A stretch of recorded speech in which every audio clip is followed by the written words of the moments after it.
This meeting is being recorded. Untuk dasar teorinya yaitu tentang plan. Plan atau proses merupakan sebuah peralatan mekanik atau elektrik yang akan dikendalikan. Nah, plan ini itu melakukan sebuah proses untuk menghasilkan keluaran tertentu. Jadi untuk outputannya nanti itu tergantung kita. Jadi tergantung kebutuhan kita itu apa. Seperti itu. Nah, plan ini bisa berupa motor listrik, lampu, pemanas, tabung reaktor, dan lain-lain. Kemudian di bawah ini terdapat diagram blok dari plan-nya. Plan ini merupakan alat yang digunakan untuk melakukan pemrosesan. Jadi, plan ini berasal dari satu bentuk energi, kemudian diproses, sehingga mengeluarkan energi bentuk lainnya. Contohnya, misal ada motor. Motor berarti kan berperan sebagai plan-nya. Sebagai alat pemrosesnya. Jadi, kalau motor kan kita menggerakkan sesuatu, sehingga outputannya berupa putaran motor itu. Nah, contoh lain terdapat pemanas. Pemanas berarti inputannya berupa energi listrik, kemudian ia melakukan prosesnya, alatnya memperlakukan proses, sehingga outputannya berupa energi panas, yaitu panas yang dihasilkan oleh plan ini atau alat pemanas ini. Kemudian ada lampu. Lampu berarti inputannya energi listrik sama, kemudian lampu melakukan pemrosesan sehingga ia mengeluarkan cahaya. Itu. Jadi plan di sini digunakan untuk melakukan sebuah proses, melakukan pemrosesan. Di modul 4 ini kita akan menggunakan motor DC. Nah, motor DC ini merupakan sebuah perangkat elektronika yang dapat mengubah energi listrik menjadi energi mekanik. Motor DC ini merupakan jenis motor listrik yang bekerja menggunakan sumber tegangan DC. Jadi, terdapat beberapa parameter yang bisa kita gunakan untuk mengendalikan motor DC, seperti torsi, kecepatan sudut, arus, tegangan, dan gaya gesek. Nah, di bawah ini terdapat foto hardware-nya dari motor DC, bisa kalian perhatikan. Kemudian untuk yang bagian kanan ini merupakan rangkaian armatur dari motor DC. Nah, di sini terdapat torsi, semakin cepat putaran torsinya, maka semakin besar pula gaya geseknya. Kemudian terdapat beberapa rumus torsi. Untuk yang pertama itu terdapat beberapa rumus yang kita gunakan. Yaitu yang pertama ada rumus torsi, yaitu KT dikali I, di mana KT itu merupakan konstanta torsi dikalikan arus. Kemudian untuk rumus gaya gesek yaitu B theta dot sama dengan KB dikalikan theta, di mana KB itu merupakan konstanta gesekan. Selanjutnya ada rumus tegangan balik, yaitu KE dikali theta. Nah, KE ini merupakan konstanta tegangan balik. Untuk tegangan balik ini, nah dari putaran torsi ini, nanti akan menghasilkan tegangan balik, seperti itu. Kemudian ada hukum 2 Newton tentang torsi, yaitu sigma tau sama dengan I dikali alfa. Nah, ini merupakan momen inersia. Kemudian, untuk alfa ini merupakan turunan dari theta. Nah, lebih tepatnya itu dari percepatan sudut. Kemudian, untuk sigma tau ini merupakan putaran torsi dikalikan putaran torsi dikalikan gesekan. Jadi diperoleh rumus KT dikali I sama dengan KB dikalikan theta sama dengan J theta dot. Untuk theta dot itu merupakan percepatan sudut. Nah, kalau yang di atas ini merupakan kecepatan sudut. Kemudian ada hukum Kirchhoff tentang tegangan. Untuk hukum Kirchhoff ini merupakan V beban sama dengan V sumber, yaitu tegangan beban sama dengan tegangan sumber. Untuk tegangan bebannya, itu kan di rangkaian ini terdapat resistor, induktor, dan motor DC.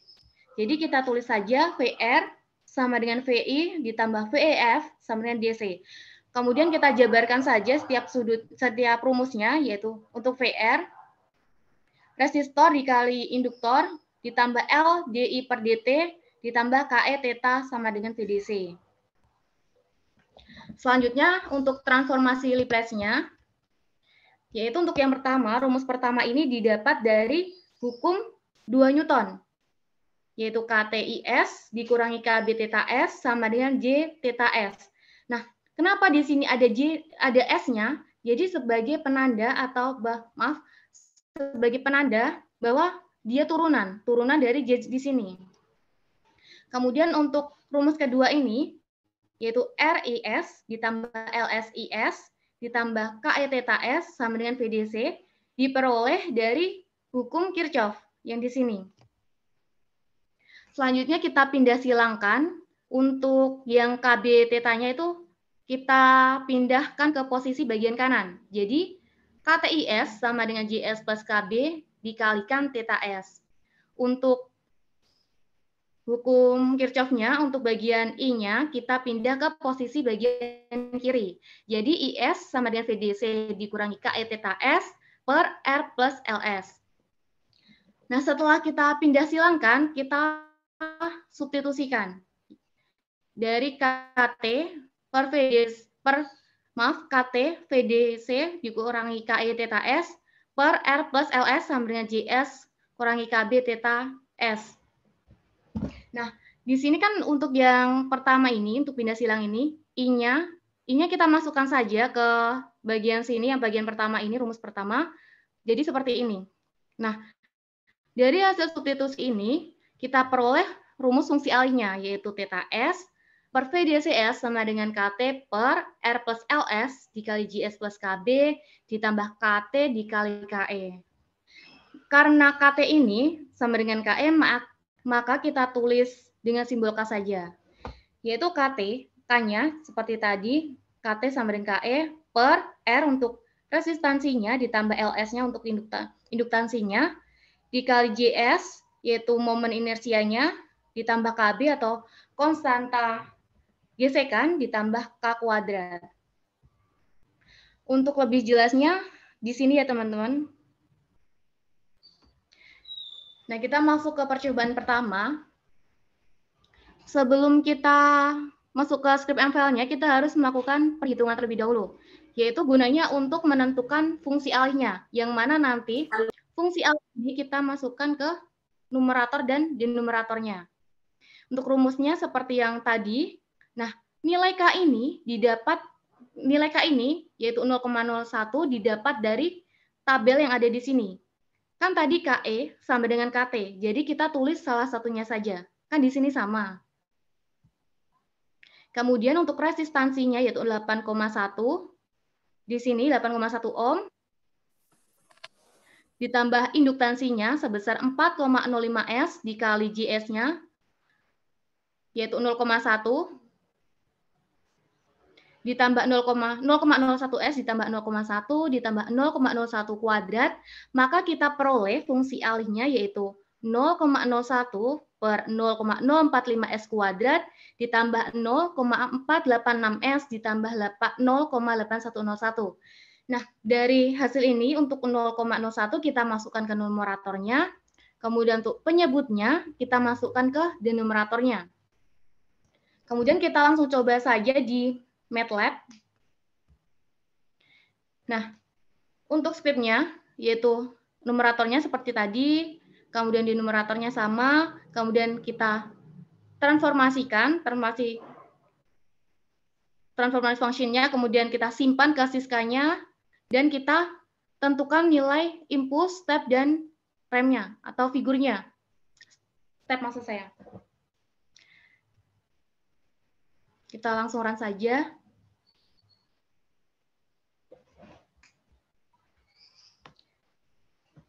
Nah, di sini kan untuk nilai numeratornya sudah sama seperti yang di atas, 0,01, kemudian di numeratornya atau S-nya sudah sama, yaitu 0,0405, 0,4860, 0,8101, kemudian Siska-nya yaitu sama seperti fungsi alih tadi yang sudah kita tentukan di perhitungan, yaitu 0,01 per 0,0405 S kuadrat ditambah 0,486 S ditambah 0,8101. Gitu. Ya, kemudian kita lihat gelombang yang dihasilkan oleh MVL tadi, skrip MVL tadi. Untuk gelombang remnya seperti biasa, dia dimulai dari titik 0, kemudian naik secara perlahan. Nah, selanjutnya ada tanggapan step.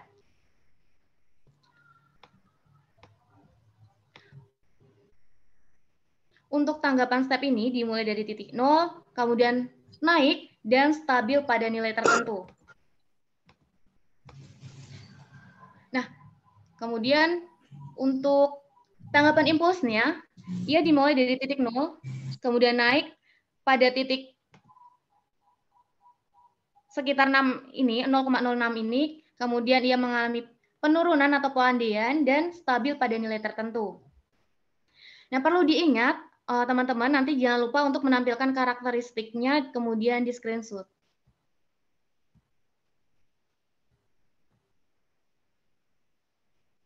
Nah, setelah MVL kita lakukan percobaan simulingnya.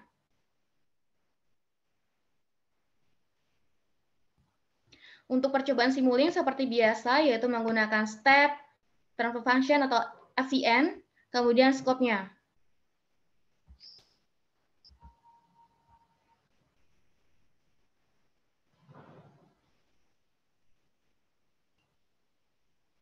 Kita tunggu saja untuk hasilnya. Nah, ini untuk hasil dari percobaan yang pertama, yaitu dimulai dari 1, ia kemudian naik dan stabil pada nilai tertentu.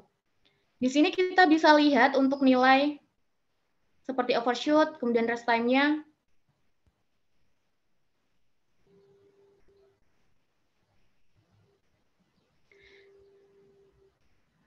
Nah, untuk overshoot-nya sebesar 0,502%, kemudian untuk rest time-nya sebesar 1,118 second.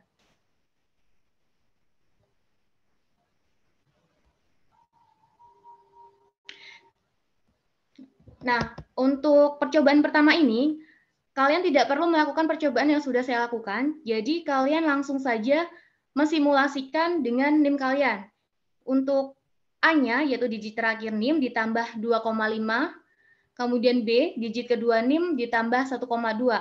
Nah, A ini merupakan resistansi, kumparan dari R ini. Kemudian B-nya itu induktansi dari kumparan, atau LS-nya. Itu. Kemudian untuk yang percobaan kedua, sama seperti percobaan pertama, kita harus menentukan fungsi A-nya, yaitu perhitungannya. Dari perhitungan percobaan 2 ini, untuk K-nya, yaitu 2, di sini pakai yang percobaan 3 saya, KT sama dengan KE, 2. Kemudian R-nya 6,5, LS-nya 1,2, kemudian JS-nya 0,01 S ditambah 0,1 untuk KB-nya, ditambah K kuadrat, 2 dikuadratkan. Jadi untuk fungsi A-nya didapat 2 per 0,012 S kuadrat ditambah 0,185 S ditambah 4,65. Kemudian kita masukkan hasil fungsi A ini ke MATLAB, ke simulingnya, ke script MVL-nya. Oh ya, kan percobaan 2 ini merupakan closed loop, jadi terdapat gain-nya. Untuk gain-nya yaitu di sini K sebesar 2. Nah, untuk script-nya seperti ini. Untuk script-nya itu hampir sama dengan percobaan yang pertama, hanya saja untuk percobaan di sini ditambah variabel K untuk umpan baliknya dan fit K-nya, yaitu untuk menentukan fungsi alih dari umpan baliknya.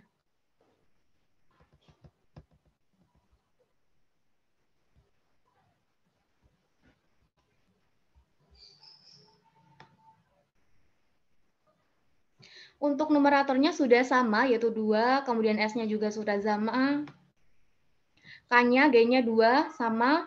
Kemudian sis-K-nya diperoleh 2 per 0,012 S kuadrat ditambah 0,185 S ditambah 4,65.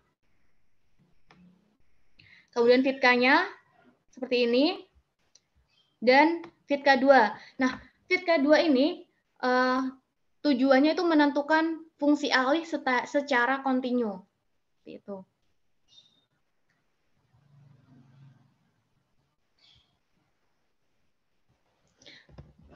Untuk gelombang remnya seperti biasa dimulai dari titik 0, kemudian naik secara perlahan. Kemudian untuk tanggapan stepnya, ya dimulai dari 0, kemudian naik dan landai, kemudian naik lagi, turun dan stabil pada nilai tertentu. Kemudian untuk tanggapan impulsnya dimulai pada titik 0, naik, kemudian turun atau landai, naik, turun, kemudian stabil pada nilai tertentu.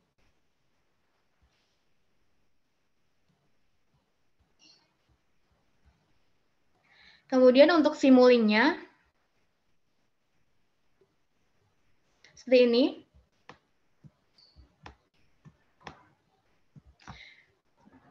Untuk K-nya tadi itu menggunakan gain, yaitu sebesar 2. Jadi tergantung percobaannya nanti untuk K-nya ya teman-teman.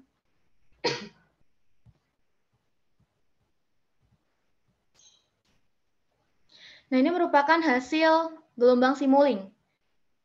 Dimulai dari titik 1, naik, turun, kemudian stabil pada nilai tertentu.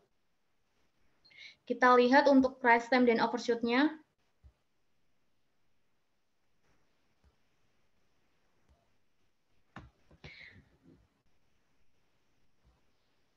Untuk overshoot-nya sebesar 36,301%. Kemudian rise time-nya sebesar 52,520 milisecond.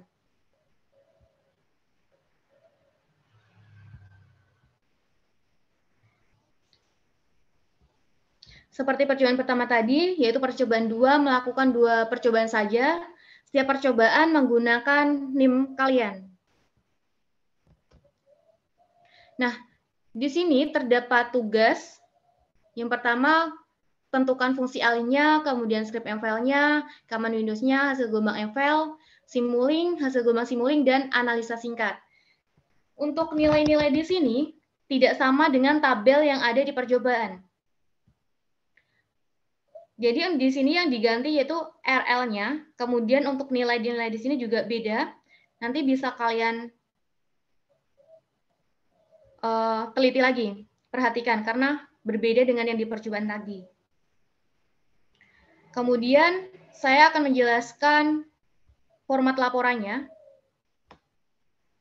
Seperti biasa, yaitu menggunakan nama, NIM, kelas, nama asisten, tanggal praktikum, dan jangan lupa tanda tangan setiap lembar laporan kalian.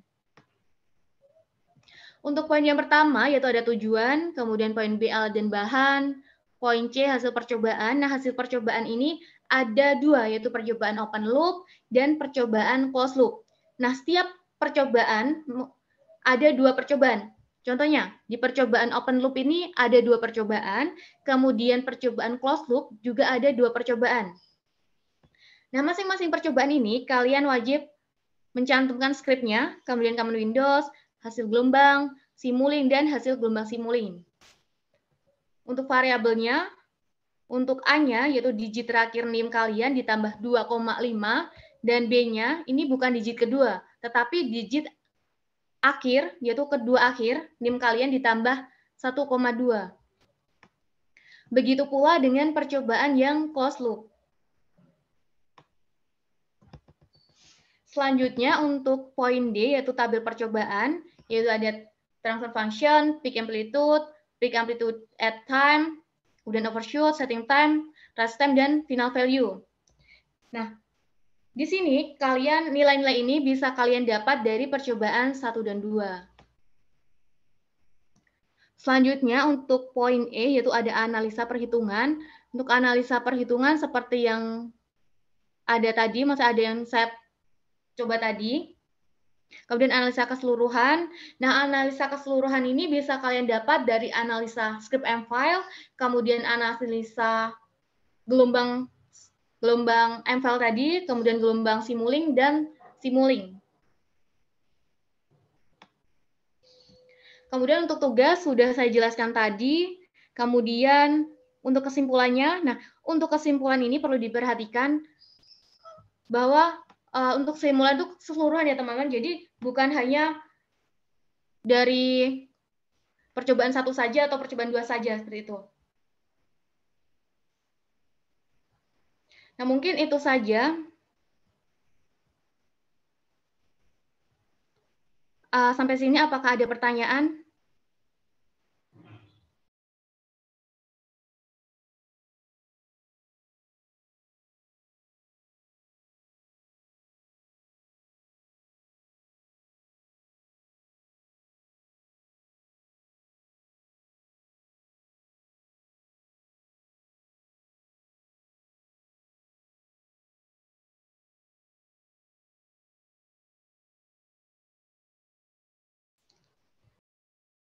Teman-teman yang belum paham mengenai percobaan tadi atau format laporan bisa ditanyakan ya.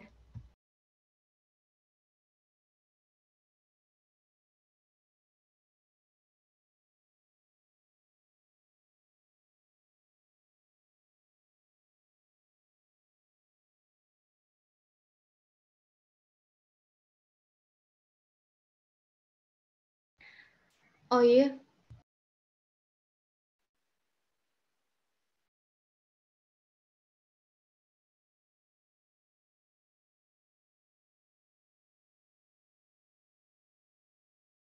Tes. oh ya, untuk deadline itu setelah Lebaran.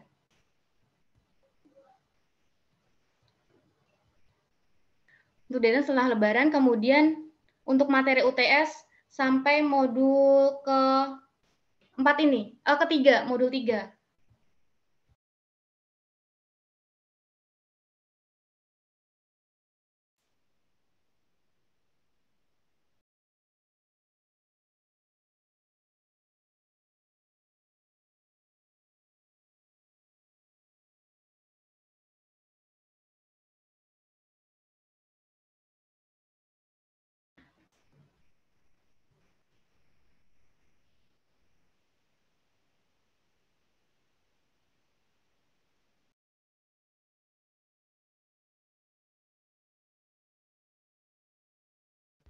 Maaf. Jadi untuk UTS-nya dilaksanakan secara offline dan online. Nah, offline ini untuk online ini hanya dilakukan pada praktikan yang sedang KP atau magang, kemudian sakit dengan menyertakan surat keterangan. Jadi untuk UTS-nya nanti dilaksanakan hari Kamis, tanggal 21 April.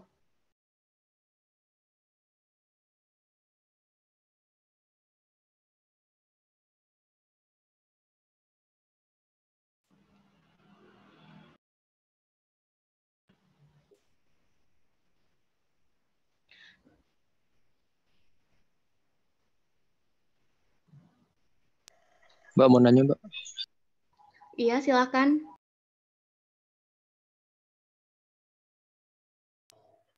Untuk waktu tesnya dimajukan menjadi Iya, jadi 21 April. Ya, untuk jadwal UTS praktikum memang tidak sama dengan yang ada di STAR itu. Untuk jelasnya nanti akan dipresentasikan sama CO-nya.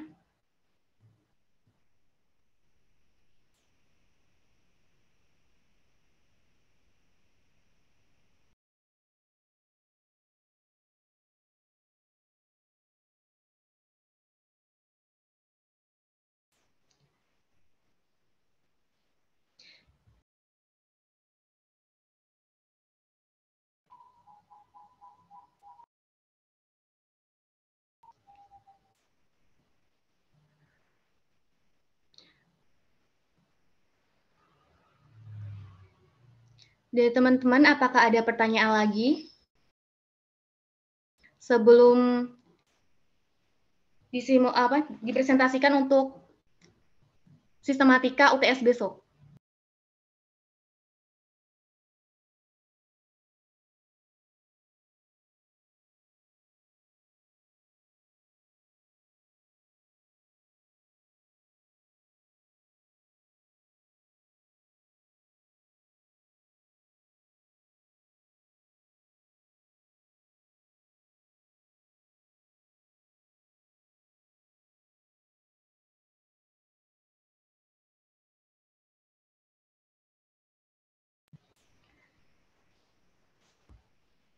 Oke, karena tidak ada pertanyaan lagi,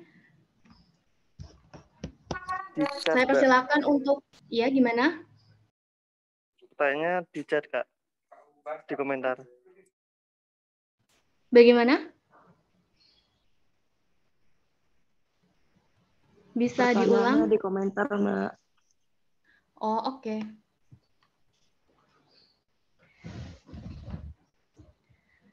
Ya, karena banyak pertanyaan mengenai sistematika UTS ya.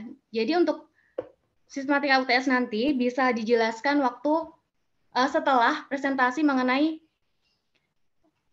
UTS nanti. Jadi untuk sekarang waktu dan tempat saya persilakan untuk CEO Praktikum yaitu Ilham Ardana untuk mempresentasikan sistematika UTS.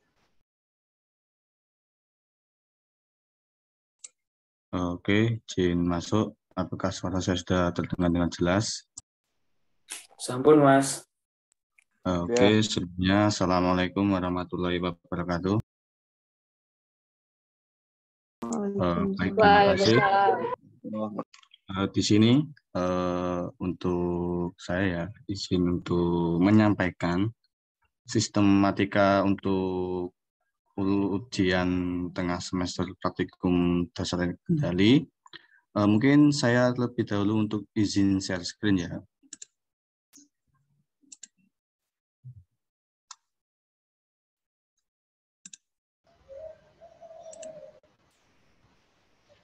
Apakah share screen saya sudah kelihatan di layar teman-teman? Ya sudah, Kak. Oke. Nah, untuk mekanisme ujian dari praktikum BTK, yang pertama itu ada dua opsi, yaitu luring dan daring. Yang pertama untuk yang luring itu ujian tengah semesternya itu dilaksanakan pada hari Kamis, tanggal 21 April tahun 2022, yaitu juga berlaku untuk yang daring juga.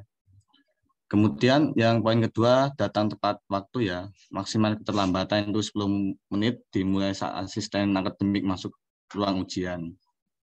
Peserta ujian yang terlambat lebih dari 10 menit tidak boleh masuk dan tidak diperkenankan mengikuti jadwal ujian kelas lain. Jadi sini untuk teman-teman semuanya yang ikut di ujian luring ya, saya tekankan lagi untuk kedisiplinannya. Jadi datang tepat waktu ya. Nanti setelah tidak datang tepat waktu atau lebih dari 10 menit, maka tidak akan boleh ikut ujian atau nilai UTS-nya akan kosong. Kemudian yang keempat, peserta ujian wajib melakukan pengecekan suhu tubuh di pintu masuk ruangan laboratorium yang akan dibaca oleh sensor pembaca suhu atau infratermometer pada saat memasuki ruang ujian untuk memastikan dalam kondisi sehat dengan suhu normal tubuh yaitu sekitar 36,5 derajat Celcius sampai dengan 37,5 derajat Celcius. Bagi peserta ujian yang suhunya tubuh tidak sesuai dengan ketentuan, maka dilarang masuk ke ruang laboratorium atau bisa mengikuti opsi ujian daring sesuai persetujuan dengan asisten kelas. Kemudian yang kelima, yaitu membawa pembersih tangan atau hand sanitizer sendiri saat disarankan, sangat disarankan. Kemudian yang keenam, tidak diperkenankan menggunakan masker scuba, buff, dan masker sejenis yang berbahan kain dengan ketebalan tipis. Tuh. Kemudian untuk yang ketujuh, peserta ujian wajib membawa kartu ujian yang telah dicetak atau di-print masing-masing. Tuh. Syarat untuk mengikuti ujian ini. Kemudian yang ke-8, itu saat ujian wajib memakai sepatu dan baju berkerah lengan panjang dengan keadaan rapi dan sopan. Kemudian untuk poin selanjutnya yaitu yang ke-9 ya. Topi dan jaket wajib dilepas dan dimasukkan dalam tas dan diletakkan di tempat yang telah disediakan oleh asisten akademik di ruang ujian. Kemudian yang poin ke-10 itu membawa alat tulis untuk keperluan ujian, contohnya itu ballpoint, pensil, tipek, dan penghapus. Jadi di saat waktu ujian dilarang meminjam alat tulis guna untuk mengantisipasi tidak boleh adanya kecurangan. Kemudian yang ke-11 itu tempat duduk peserta ujian saat ujian sesuai dengan kartu ujian yang sudah dicetak tadi. Kemudian di poin ke-12 dilarang menggunakan gawai atau handphone dan sebagainya saat ujian dan diperkenankan jika asisten akademik yang memperbolehkan untuk kepentingan ujian. Kemudian di poin 13 ini dilarang gaduh ya, dan mengganggu peserta ujian lain selama ujian berlangsung. Jadi usahakan di tempat ujian atau di ruang ujian kondusif, jangan ramai, jangan gaduh, dapat mengganggu peserta ujian lain gitu. Kemudian yang poin ke-14 yaitu dilarang mencontek atau bekerja sama dengan peserta ujian lain saat ujian, dan apabila terindikasi menyontek atau bekerja sama, nilai UTS akan kosong. Kemudian yang poin ke-15 itu setelah selesai ujian, peserta ujian wajib menyimpan program MFile pada folder yang telah disediakan oleh asisten akademik dan peralatan ujian dirapikan seperti semula. Sebelum meninggalkan ruangan, pastikan tidak ada barang bawaan pribadi yang tertinggal pada ruang ujian. Kemudian di poin 17, asisten akademik berwenang untuk mengeluarkan peserta ujian saat ujian berlangsung apabila melanggar peraturan yang ada di atas ini. Nah, semisal kalian ya melanggar peraturan yang ada di atas ini, dari kami maaf akan mengeluarkan teman-teman bila teman-teman melanggar peraturan yang telah dibuat oleh asisten akademik. Kemudian kita lanjut ke yang opsi daring. Yang pertama, peserta ujian wajib mengisi form bahwa terbukti sedang berhalangan atau tidak bisa mengikuti ujian tengah semester atau luring ya, dengan melampirkan surat keterangan. Bagi yang sedang melaksanakan kuliah praktek atau magang dan berhalangan sakit. Tuh. Kemudian lanjut di poin kedua, wajib mengumpulkan kartu ujian pada psikologi yang telah disediakan pada kanal praktikum yang diambil dan dikumpulkan dengan format file PDF dan format nama, NIM, nama kelas praktikum.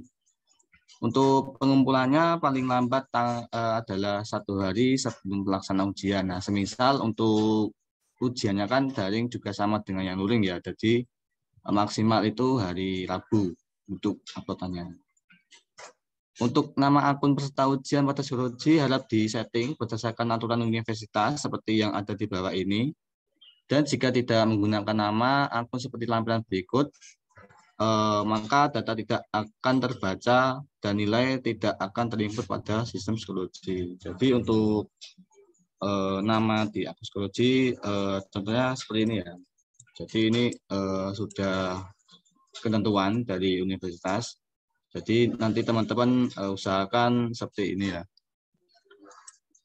Kemudian lanjut di poin keempat, itu soal ujian akan dipublish sesuai dengan jadwal ujian luring dengan batas waktu pengerjaan maksimal 1 kali 24 jam. Lebih dari itu, course pengumpulan akan di-unpublish secara otomatis. Jadi manfaatkan waktu sebaik mungkin ya teman-teman untuk mengerjakan soal ujian. Lanjut di poin yang kelima, dari soal silakan dibuat video penjelasan maksimal 7 menit lalu diupload ke YouTube dan link video ditulis pada notepad dengan format teks.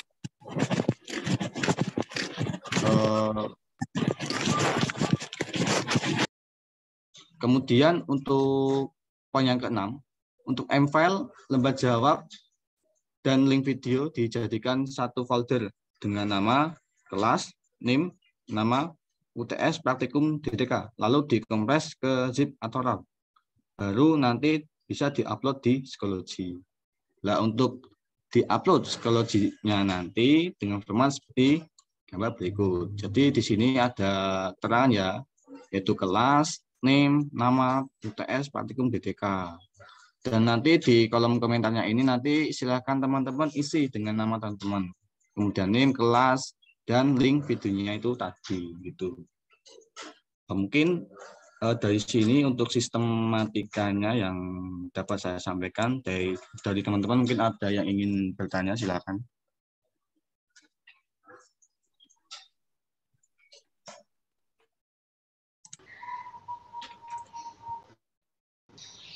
Silakan bila ingin ada yang bertanya. Oh ya, tadi terdapat beberapa pertanyaan terkait mekanisme ada di kolom komentar, Kak.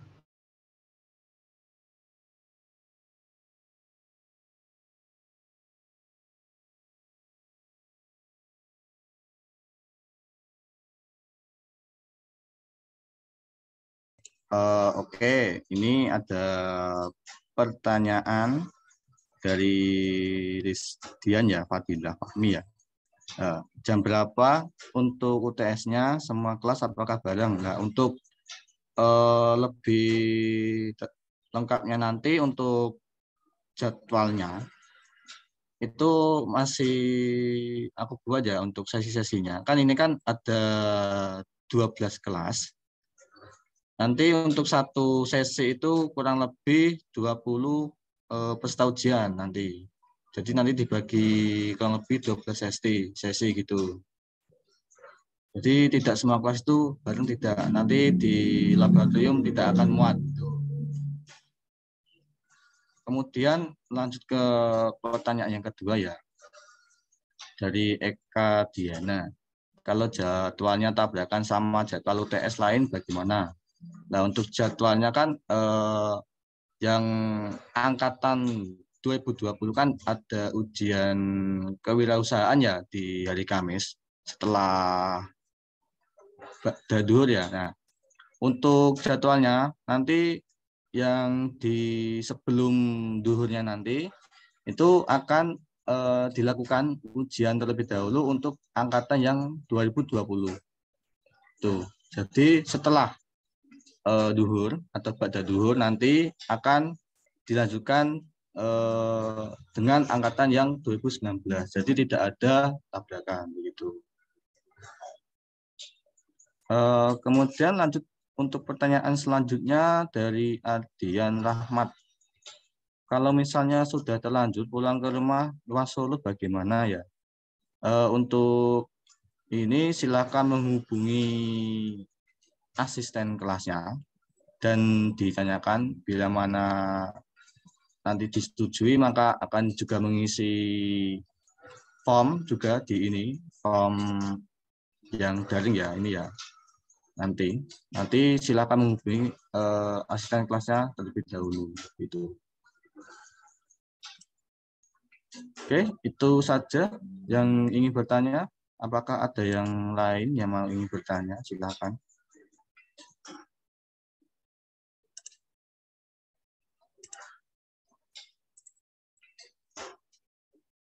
Gimana? Apakah ada yang ingin bertanya lagi? Mas mau nanya, Mas. Ya, silakan.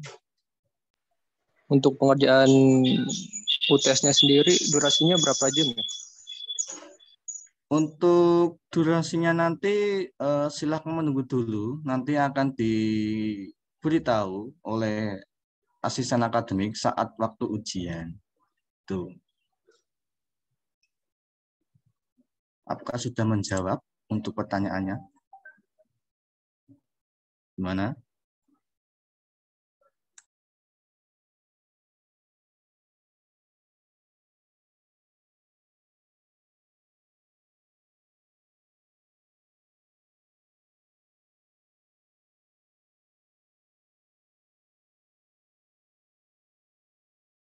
Bagaimana tadi yang bertanya, apakah sudah menjawab?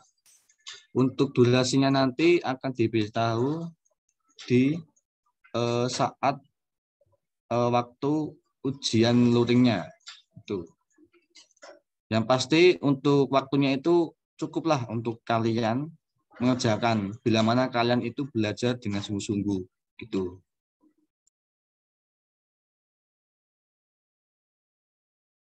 Dan Oke, untuk Kak. Makasih, Kak. materinya itu dari modul 1 sampai modul ketiga untuk ujian tengah semester.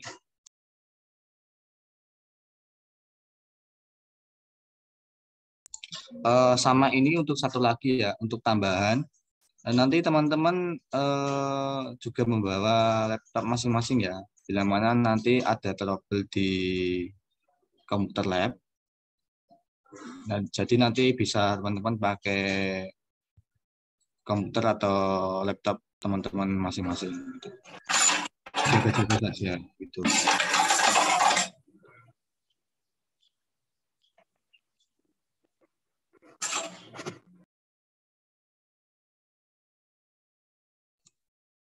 Oke, mungkin ada yang ingin ditanyakan lagi mengenai UTS praktikum di TK.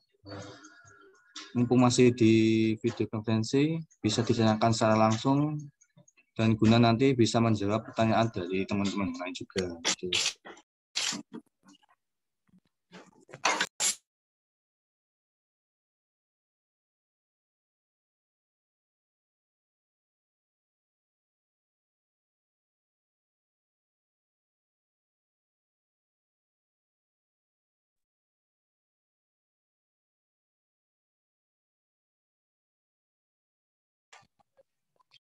Oke, berarti teman-teman di sini sudah paham ya mengenai sistematika yang ada di layar ini.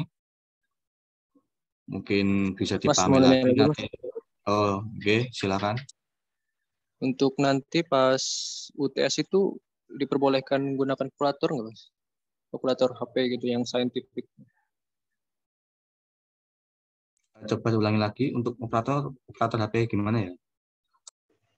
Untuk UTS nanti boleh bawa kalkulator yang di HP nggak? Oh, kalkulator ya, boleh.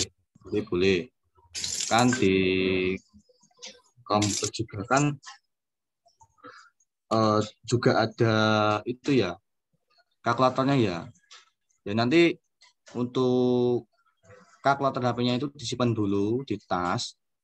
Kan udah ada MATLAB ya di situ ya. Jadi kan untuk MATLAB itu sudah udah kompleks untuk perhitungan dulu. Jadi untuk kalkulatornya itu pakai MATLAB aja, soalnya sudah kompleks gitu. Kan sudah ada. Jadi kalian itu harus mempelajari perhitungannya juga di MATLAB tersebut. Tuh. Jadi nanti untuk kalkulator HP silakan disimpan dulu di tas masing-masing ya. Dan kalkulatornya itu nanti memakai kalkulator di MATLAB tuh.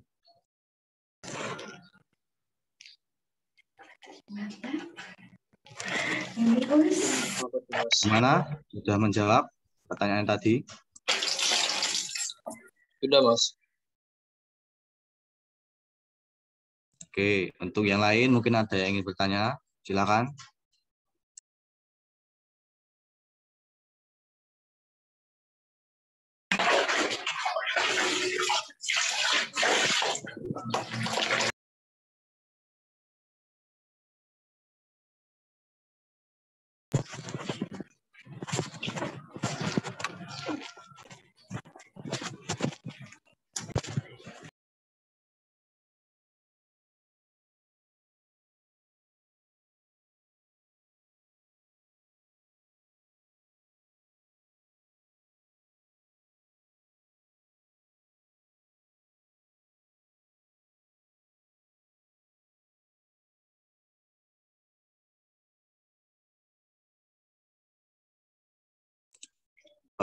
Baiklah, mungkin kalau tidak ada pertanyaan lain, teman-teman bisa mengisi link presensi yang ada di kolom komentar, silakan. Untuk link presensinya nanti akan ditutup jam 11:00. Silakan dari teman-teman untuk absen di link yang ada di kolom komentar.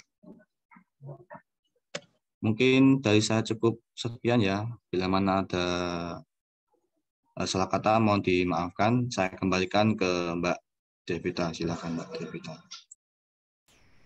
Baik, terima kasih Mas Ilham. sudah menjelaskan sistematika buat UTS besok. Untuk teman-teman jangan lupa untuk mengisi link absennya ya. Jadi biar tidak seperti kemarin bahwa ikut tapi tidak absen. Oke, saya cukupkan. Terima kasih kepada teman-teman yang sudah join di video conference ini. Maaf apabila ada salah kata saat menjelaskan tadi. Saya akhiri. Wassalamualaikum warahmatullahi wabarakatuh. Waalaikumsalam warahmatullahi wabarakatuh.